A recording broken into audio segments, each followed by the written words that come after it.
My name's Tara and this is my project proposal for assignment 2. I chose to do music as my topic and I'm focusing mainly on a famous director called Michel Gondry, who is quite renowned for his work as it's quite different and unique from others. He draws inspiration from his dreams and his life experiences, which makes him quite different to other people. My publication will basically describe Michael's approach to filming and how he's created amazing cinematic movies. I'm going to include 3 manuscripts within my publication. It will be a small bibliography about him, the approach that he has to his film and how he creates his unique style, and also a few examples of his work. So the purpose of my publication will be to inform the audience about Michel Gondry's unique style and his creative film work. It will also be to educate readers on the successful cinematography and how to do this. The audience will mainly be males aged 18 to 35 who have an interest in music and film, and they often analyse or question how films are made. So the contents page here, it's just a brief overview. So the introduction goes from pages 1 to 2, then the bibliography 3 to 4. So it just says the pages that there will be, and so like for how Michael approaches film, that's the title page, that'll go from 5 to 6, and then the first chapter of that will go from page 7 to 8, and yeah. So some of the best practices that I found involved publications that used large typography and colour incorporation. So I really liked how they spread the type across 2 pages and used it on a large scale to take up quite a lot of the room on the actual page.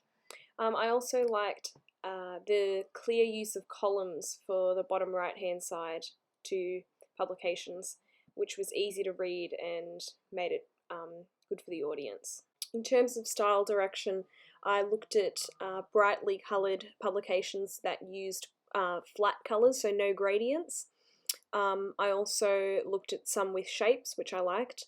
On the top right, there's a publication which uses a thinner page within it, which I really enjoyed, and I thought it made it quite interesting and a bit different, creating some variation within the publication, which I might like to incorporate in mine.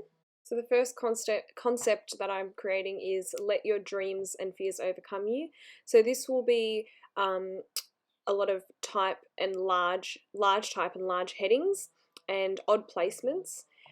A little bit messy but not over the top and a bit confusing. I want this to reflect Michael's inspiration, where he draws his dreams and his fears through his films, so I want this to reflect that.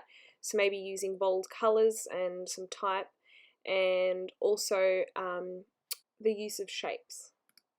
So the second concept I've labelled as recognize the fear and let it in. So this will pretty much be as you get through the publication. So as you begin, there's quite little amount of colour, and as you keep turning the pages, more and more colour appears.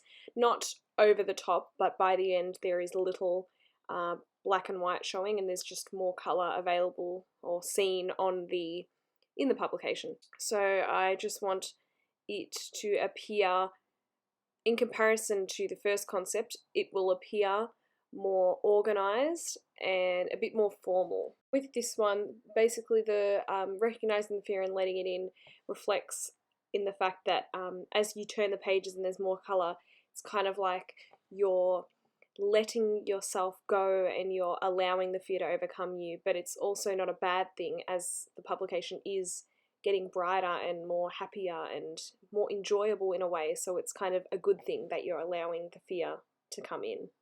So here's the grid structure. I've just chosen to use 8 columns and 12 rows. So the first typeface option that I've chosen, which fits concept 1, is quite large and bold headings, use of capital letters. I'm still unsure whether I would use these typefaces. I'm trying to figure out whether it does look good, but yeah, maybe some feedback from you would be good with that. And the second option for concept 2 is mainly based around the body text, the style of it. It's a bit more computer generated and looks a bit more old-fashioned or technological. as opposed to the first one, which are much more bold. So my first cover design direction would be one that involves quite large type and spread across a large portion of the cover using flat colours and potentially a few little shapes. So this second cover design is based from concept 2, and it involves an image or an illustration and the heading or type heading. So it's mainly focusing on the images and the minimalistic approach. These are my references, and thank you for listening.